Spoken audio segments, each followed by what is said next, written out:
ये कहानी एक छोटे से गांव में रहने वाली प्रतिभा की है। प्रतिभा एक बहुत ही सुंदर और सुशील लड़की थी। वह अपने भाई सुरेश और भाभी प्रीति के साथ रहती थी। सुरेश के माँ बाप काफ़ी समय पहले गुजर गए थे। प्रतिभा का भाई सुरेश प्रतिभा को बहुत प्यार करता था और हमेशा खुश रखना चाहता था। लेकिन सुरेश की पत्नी प्रीति प्रतिभा पर बहुत अत्याचार करती थी। वह प्रतिभा से घर का सारा काम करवाती थी। सुरेश प्रतिभा को दिन भर काम करता देख बहुत दुखी होता, लेकिन अपनी पत्नी प्रतिभा को कुछ कह नहीं पाता। एक दिन प्रतिभा खाना बना रही थी, तभी उसकी भाभी कहती है, प्रतिभा, कहाँ हो तुम? क्या हुआ भाभी? तुम्हें काम करने में मन नहीं लगता क्या? सारा दिन कोई ना कोई गलती करती रहती हो। प्रीति की आवाज़ सुनकर सुरेश भी वहां आ जाता है। क्या हुआ भाग्यवान, तुम इतना शोर क्यों मचा रही हो? अच्छा, मैं शोर मचा रही हूँ। अपनी बहन से क्यों नहीं पूछते कि वो इतनी गलतियाँ करती ही क्यों है? क्या पूछूं उससे, वो तो सारा दिन काम ही करती रहती है।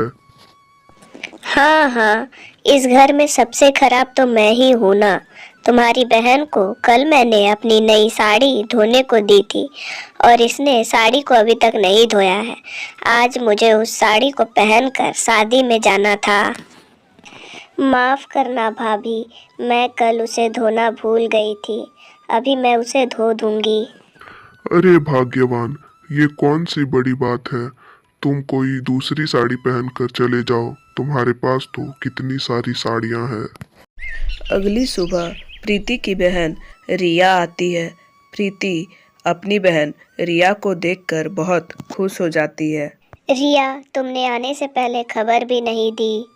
दीदी, मुझे तुम्हारी बहुत याद आ रही थी, इसलिए मैं तुमसे मिलने चली आई। ये तुमने अच्छा किया जो यहाँ चली आई। अब दोनों बहन मिलकर खूब सारी बातें करेंगे। तू अंदर चलकर आराम कर, तू काफ़ी थक गई होगी। दोनों रूम में चली आती है। प्रतिभा, तुम मेरी बहन के लिए कुछ अच्छा सा खाना बना दो। जी भाभी, आप लोग बैठिए, मैं आप लोग के लिए कुछ अच्छा सा बना कर ला देती हूँ। प्रतिभा खाना बना रही थी और दोनों बहनें बैठकर बात कर रही थी। तभी सुरेश वहां आ जाता है। उसे यह देखकर बिल्कुल अच्छा नहीं लगता। प्रतिभा घर का काम करती, वहीं दोनों बहन ऐशो आराम का जीवन बिता रही थी। यह सब सुरेश को पसंद नहीं था। तभी सुरेश गुस्से में बोलता है, प्रीति, मैं कई दिनों से देख रहा हूँ, दोनों बहन सारा दिन बैठी रहती हो और घर का सारा काम प्रतिभा अकेले करते रहती है। तुम्हें नहीं लगता कि तुम दोनों को उसकी मदद करनी चाहिए? प्रीति यह सुनते ही आग बबूला हो जाती है और सुरेश को बोलती है बाहर आने के लिए। आपका दिमाग तो ठीक है ना? आप मेरे बहन के सामने क्या बोल रहे हैं? वो हमारी मेहमान है। क्या मैं उससे काम करने के लिए बोलूं? उसे कितना बुरा लगेगा। अच्छा, तुम्हारी बहन को बुरा लगेगा? तुमने कभी सोचा है, तुम जो रोज प्रतिभा को बुरा भला बोलती हो, उसे कितना बुरा लगता होगा?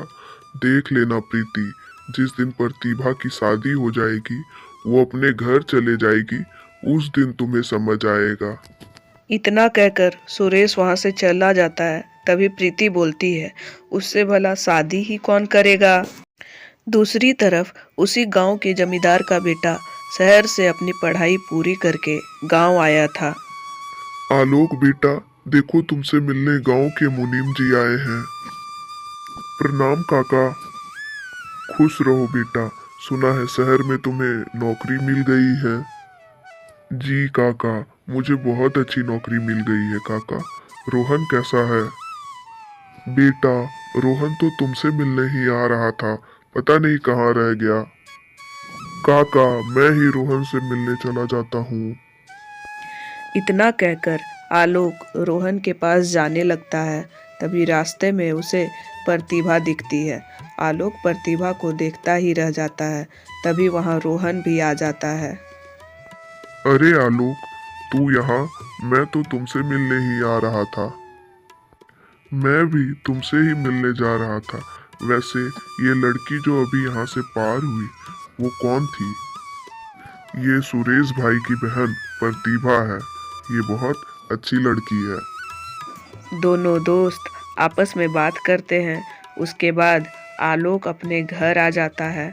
आलोक घर आकर भी प्रतिभा के बारे में ही सोच रहा था। पिताजी, मुझे आपसे कुछ बात करनी है। बोलो बेटा, क्या बात है? पिताजी, मुझे गांव की एक लड़की पसंद आ गई है और मैं उससे शादी करना चाहता हूँ। ये तो अच्छी बात है, लेकिन वो लड़की है कौन? पिताजी, मैंने कल उसे गांव में देखा था।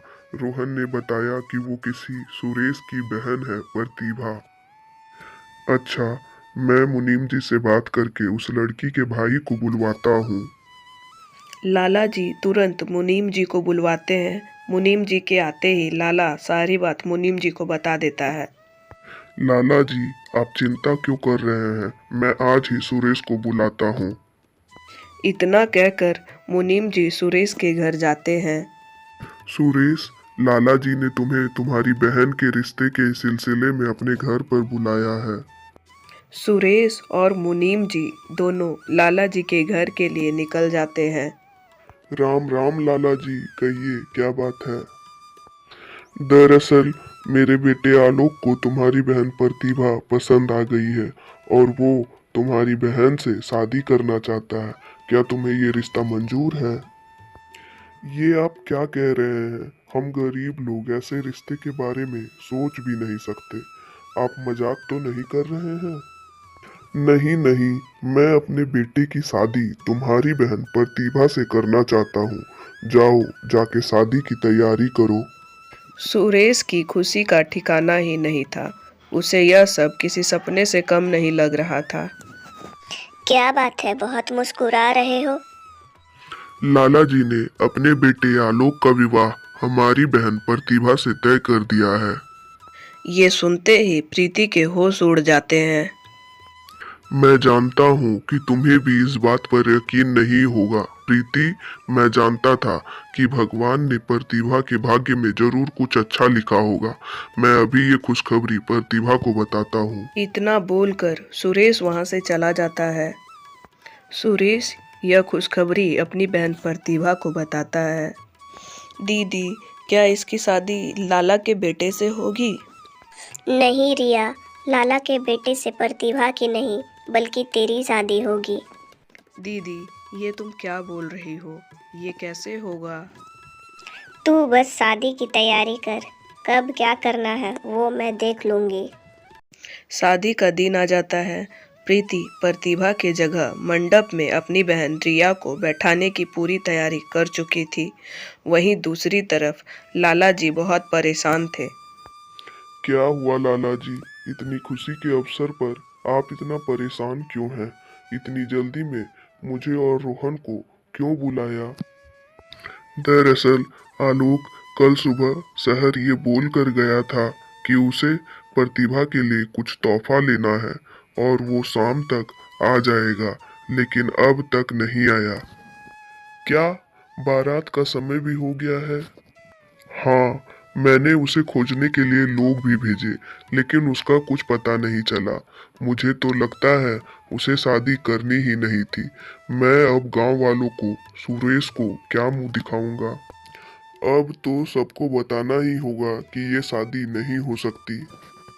मुनीम जी, ऐसा मत बोलिए। अगर शादी नहीं हुई तो उस लड़की की बहुत बदनामी होगी। मुनीम जी, मैं चाहता हूँ कि आलोक के जगह रोहन दूल्हा बन जाए और प्रतिभा से शादी कर ले। ये आप क्या बोल रहे हैं? आलोक के जगह रोहन कैसे बैठ सकता है? काका, ये आप क्या बोल रहे हैं? मैं आलोक को क्या मुंह दिखाऊंगा? मैं बिल्कुल ठीक बोल रहा हूँ बेटा। इसी में सबकी भलाई है। मुझे मेरी इज्जत से ज्यादा उस लड़की की बदनामी का डर है। शादी के बाद मैं आलोक से माफी मांग लूंगा। कृपया देर ना करें और रोहन को तैयार करें। जैसा आप ठीक समझे लाला जी। और इसी तरह बारात में आलोक के जगह रोहन दूल्हा बनकर जाता है और प्रतिभा के जगह घूंघट में रिया दुल्हन बनती है। किसी को कुछ पता नहीं चलता है और शादी हो जाती है। बारात दुल्हन को लेकर लौट जाता है। दूसरे दिन प्रतिभा घर के काम में लग जाती है। तभी सुरेश उसे घर में देखकर हैरान रह जाता है। सुरेश कुछ समझता या बोलता उससे पहले आलोक वहां आ जाता है। प्रतिभा, मुझे माफ कर दो। सुरेश भाई, आप भी मुझे माफ कर दीजिए। प्रतिभा को भी कुछ समझ में नहीं आता है। तभी वहां प्रीति भी आ जाती है। मुझे पता है कि कल रात मेरे शादी में ना पहुंचने से आप लोग को कितना गुस्सा आया होगा और ना जाने कितने लोगों के ताने सुनने पड़े होंगे। आलोक की बात प्रीति को समझ में नहीं आती और सोचती है कि आखिर कल रात दूल्हा आलोक नहीं बना तो रिया से शादी किसने की। तब तक वहां रिया और रोहन भी आ जाते हैं। दीदी, हमारे साथ धोखा हुआ है। मेरी शादी आलोक से नहीं बल्कि मुनीम जी के बेटे रोहन से हुई है। कोई बताएगा कि ये सब क्या हो रहा है? प्रीति, तुम बताओ, क्या कल रात प्रतिभा की जगह दुल्हन रिया बनी थी? मुझे माफ कर दीजिए। दरअसल मैं चाहती थी कि आलोक के साथ प्रतिभा की नहीं बल्कि मेरी बहन रिया की शादी हो और इसलिए मैंने प्रतिभा की जगह रिया को दुल्हन बनाकर मंडप में बैठा दिया था। आलोक, तू कल रात कहाँ था? दरअसल मैं जब शहर से लौट रहा था तो रास्ते में मेरी गाड़ी खराब हो गई थी और रास्ता सुनसान होने की वजह से मुझे कोई दूसरी गाड़ी भी नहीं मिली।